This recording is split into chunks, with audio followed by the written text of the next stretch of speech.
Overseas this evening, and to the president on that trip to the Middle East, and this evening in Jordan. And while they're facing tough questions over the major worry in that region, Iran, and how far America will go to stop Iran from gaining a nuclear weapon. Israel has said it would take out Iran's nuclear facilities if Iran gets too close. Iran now threatening to fight back. ABC's John Carl traveling with the president, asking the president, is the U.S. ready if Iran acts? Are you prepared to deal with the retaliation, the fallout that would come after a military strike against Iran's nuclear facilities? First of all, John, the best resolution of this situation is through diplomacy. They should be fully integrated into the international community. That should be the vision, not threats to raise Israeli cities to the ground.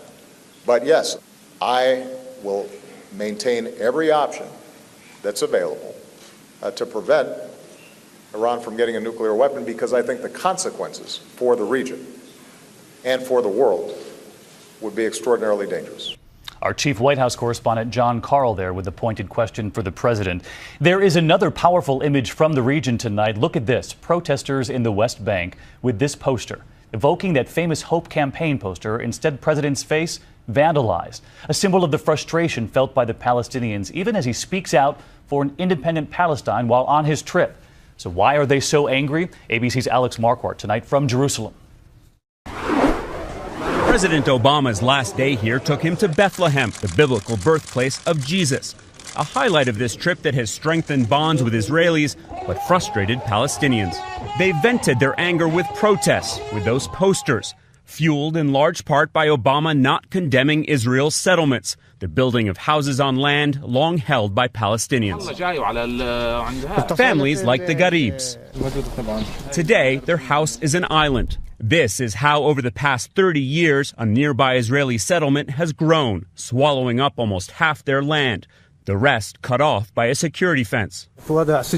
It's like we're in a prison, says Mahmoud Garib. We have cameras, gates, fences, and walls. So why do you stay? This is my homeland. This is my house, he says. The Israelis are stealing the land day and night. Reaching parts of their land requires a special permit.